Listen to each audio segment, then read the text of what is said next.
it's a lucrative business, and the demand for daily content has fueled the family vlogging trend. A day in the life of family influencers is just like yours. We just have cameras. Our kids definitely enjoy being on camera because we can tell how excited they get when we're filming. It's estimated that there are 500,000 predators active every day. I guess like everything in life could be dangerous. You just have to make sure you're aware of what's going on and take the precautions to protect Yeah, you know, it's my job to read people.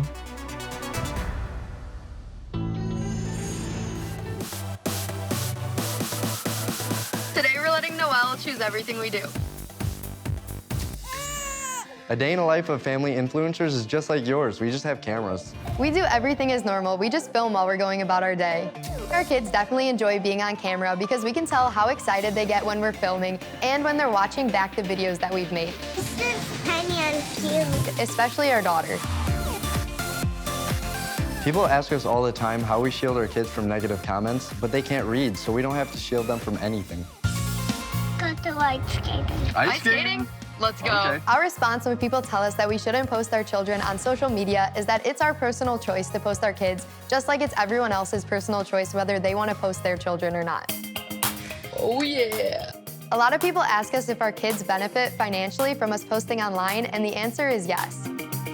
Our daughter has already shown interest in starting her own channel, so it's definitely something we want to start helping her with. Come with us to get our 4-year-old a Tesla. I'm sure a lot of you have seen the videos where we're buying our son and daughter extravagant things like designer bags or a Tesla, and I'm sure you're wondering why we do this as a family. Let's talk about why our kids have a $20,000 spending limit for Christmas. We've made the decision to invest in high-quality items for our kids. What better age than 4 to start your skincare and makeup collection? Today I took Noelle to Sephora and told her she could get whatever she wanted. Our 1-year-old baby Beans is officially a walker, so to celebrate we decided to take him to the store and give him free range of the store and let him get whatever he wants. Get ready with me to buy our son a Rolex. Our son is finally 1, so it is time to get him a Rolex. If you had the money, you'd do it too. Okay, so this is fun for y'all, right? Yes. Oh, yeah. And you say the children are having fun. Yeah, they love it. Okay, how do you know they love it?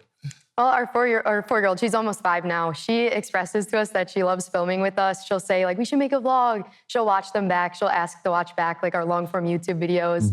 And so she loves it. Our son, he's only 1.5, so I guess he can't really tell us he likes it, but I'm sure he'll feel the same as our daughter. Yeah. And what do you do with him that's not on camera? The thing that we love about it is we're with our kids all the time because we do social media. So neither of us go to a regular job. So we're with our kids all day long. So when we're not filming, we're like, Noelle has a dirt bike. We go to the park. We play with them literally all day long. Do you guys post every day? Not every day. No, we'll film certain things. We'll plan out content, and then we'll film that. But other days, like time with our kids, is kind of more private unless we kind of plan to do that. But then when we plan to do that, it's still fun. It's still an average day. And you say this doesn't take away from parenting and quality time. So you still have just nuclear family time, right? Yeah, I'd say we have more than the average person does. Like most families, the parents have to go to work. Maybe only the mom can stay home. We both stay home with our kids all day. We don't have a nanny. They don't go to daycare. So we're thankful for that. So this is your job. This supports your family. Yes. Yeah. And you've got 2 million followers? Do you know who makes up the followers? I'd say we have mostly women, like not a lot of men watch our videos, and a lot of younger, when we're out in public, it's usually younger, teens, Gen Z audience, I guess you could say, and a lot of moms. Are you concerned that there are men that get on these channels and watch? I would say, yeah. I mean, safety is one of the things that we take most seriously with our kids. Like as a parent, safety, we care about our kids more than anything. So obviously it's crossed my mind, but I've never had an instance where we've encountered any comments from men or anything. I've seen some videos where there are weird videos that people are commenting on and taking the wrong way, but I don't feel like we post that type of content where we get taken out of context. We keep their privacy in mind and don't post a lot of overshare or anything private, you know what I mean? Yeah, well, there are some studies about this with regard to children. And according to the New York Times, who did an investigation on this, there are 32 million connections to male followers among 5,000 accounts for child influencers. So there's 5,000 accounts of child influencers and 32 million connections to males for those 5,000 child influencers. What do you think about that? I guess it's 32 million crazy. for 5,000. Oh, that's a lot. It's a lot, yeah. Because there are internet dangers. I mean, we have to consider that. 80% of child sex crimes start online. And it's estimated that there are 500,000 predators active every day on the internet. So we take safety at high top concern. We don't post the same day of where we were. We try not to have any similar patterns of where we go, what we do. And I guess there's predators in everyday life. Like if you're sending your kids to school, like you don't know who they're around at daycare or at school or even like at the mall, you could be walking past the predator. So I guess like everything in life could be dangerous. You just have to make sure you're aware of what's going on and take the precautions to protect You know, it's my job to read people. Oh, great. I'm nervous. I'm nervous too. Yeah. No, it's my job to read people. That's what I do for a living. I've done it for 45 plus years. I'm trained in it. And a little bit of what I'm saying, you're hearing for the first time. And I'm just curious how it's affecting you, because I'm telling you some of this, like 32 million men watching 5,000 children online. And I'm hearing the wheels turn in your head like, oh my God. And you're saying, well, there are predators everywhere. That's true. There are predators everywhere, but 80% of sex crimes start online. And I'm not telling you what to do. I'm just saying awareness is key. Mm-hmm. You really want to be aware, right? Situational awareness is critical with your children. It's critical whether you're taking them to the beach or you're putting them online or whatever. We just need to be cognizant of these things, right? Mm-hmm. Because there are creeps out there that will look at that and in a perverse way, and nobody did anything wrong. There's nothing inappropriate about it, but there are creeps out there, and I mean, you just need to think about it and be aware of it. I'm not saying that you're doing anything wrong. I'm just saying you need to be aware. And sometimes, even if kids first day of school, and they show them walking up to the school and they show the school sign. Now somebody identifies where they go to school, and if they get obsessed with that child, they now know where they go to school. Now it can go virtual to real world. And it's a sad fact that we have to be aware of that kind of thing. Mm-hmm. Leah Plunkett is the author of Sharenting and a Harvard law professor. Now she says posting children too early is an invasion of privacy, and in extreme cases can lead to irreversible harm. Take a look. Sharenting is a way for families to produce global digital entertainment with very, very few gatekeepers. A prime example of sharenting gone wrong is the Daddy05 YouTube channel, such that viewers started calling in to the local child protective services. I think the long-term effects of sharenting, where you have parents setting up kids and teens to be humiliated, feel betrayed, can be lifelong and devastating. Illinois recently passed a law that protects the earnings of child influencers to ultimately go back to the child. We need to think about sharenting as a new stage on which child actors are appearing. Well, Leah, thanks for being here. You say parents are robbing children of privacy and identity when they put them out there too early. So you have a problem with what these parents are doing. I have concerns about parents using children as actors on a global digital entertainment stage, very often without compensation to the children or appropriate safeguards in place for privacy or working conditions. Mm-hmm. I don't have a problem with parents trying to do their best for their kids and their families, and I completely respect that that looks different in different households, but I do have a big problem with the global sharenting entertainment industry as a whole. And I have a problem with getting the government involved. Mm-hmm. we got the government in too many houses, too many bedrooms, too many roles. That bothers me about it. But the goal of what you're talking about in terms of protecting children, protecting them having to become characters, them having to work God knows how long to create videos, doing it when they don't want to do it, all of those things are clearly issues. I understand that. I just don't know.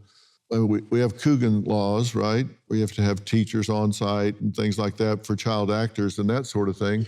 But are you saying that there needs to be more laws, new laws, different regulations? What are you advocating?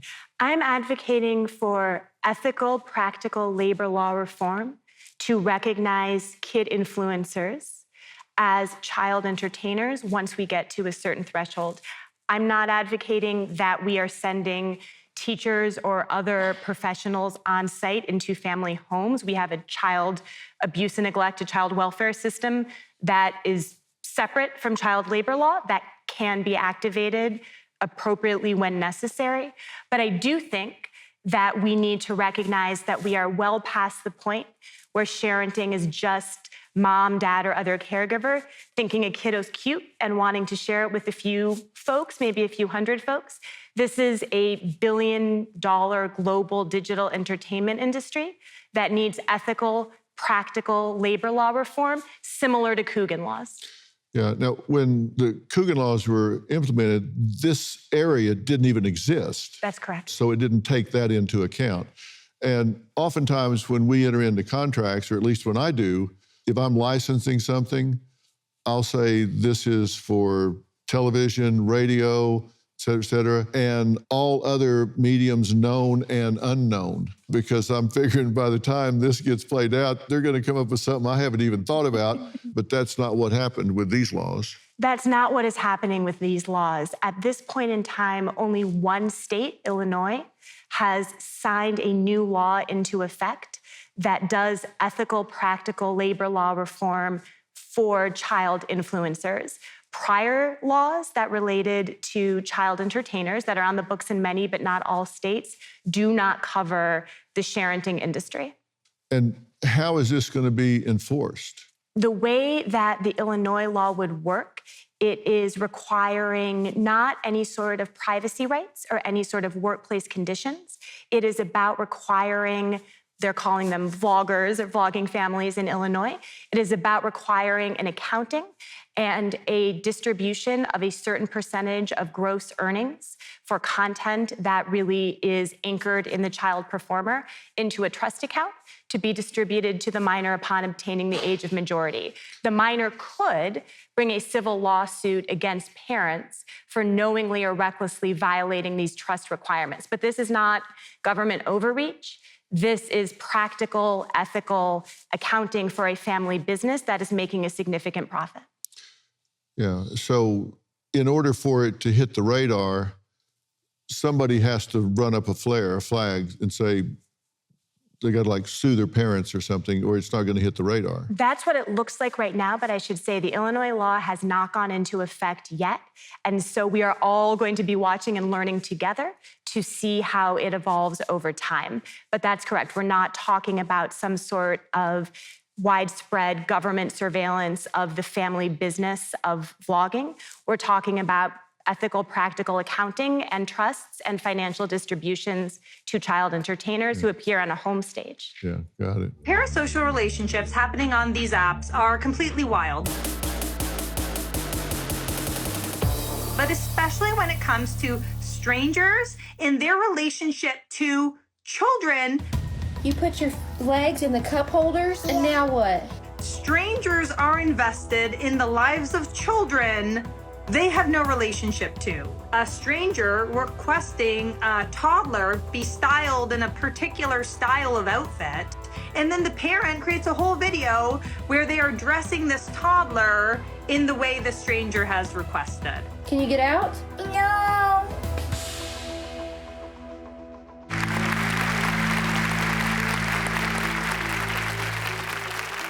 Well, tonight the question is, should you monetize your children online and post as much as you can? You would say... Hard no. Just not just no, but hell no, No, no, prayer, no, yeah. no, no, no, no, Hard no, no, no.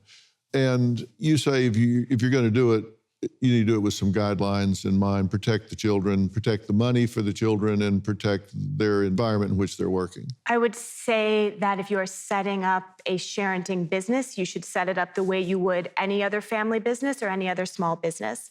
Ethical, practical guidelines involve trusted professionals in all the domains that can help you do it the right way. And also, I think that we should be mindful that with new and emerging generative AI tools, you were talking earlier about new forms of technology, that we are about to be in for a whole lot more danger. And so folks should be thinking about that when they decide, is this the family business that I want for my family? Yeah. And I think people, you guys have 2 million followers, but people don't realize before you can even monetize something on these different platforms, you've got to have like 10,000 hours of content views. You've got to have so many followers. There are certain criteria you have to reach before you can even monetize, before you can even make 1 penny. There's a certain threshold you've got to hit. So it's not like, I'm just going to start doing this and start making money tomorrow. No, it's not like you make a little bit, then you make more. You got to at least hit a threshold, which is hard to get to. And the thing that worries me is people start doing radical things to try to jump those numbers up to get there. And that bothers me, particularly if it involves children. And you heard me quote some statistics earlier. And the average parent shares at least 1,500 photos by the time a child is 5 years old. And you got to think about that because, as I said, there are a lot of predators out there. And as you mentioned, Leah, with AI, if they have an image of your child, they can have that child doing anything. And then people see it and they don't realize that's not your child. Leah says even exchanging text and email information about kids is sharenting, right? It is sharenting. It is a much less risky form of sharenting than a global distribution on a major social media platform. But in my book, literally and metaphorically, anytime a parent is sharing private information digitally about a child, that is sharenting. And it's out there, and you have to wonder how safe it is. Pictures that you're putting out there can and will get hijacked. You need to think again. Like Leah says, even if you're doing this privately, they're not that hard to get to. And you just need to be cognizant of the fact that those pictures can be misused. And even the ones that you're putting up, like I said, you got 32 million men looking at 5,000 accounts with children's pictures in them, which is kind of creepy. So you need to really think about how you're presenting your children when you put them out there.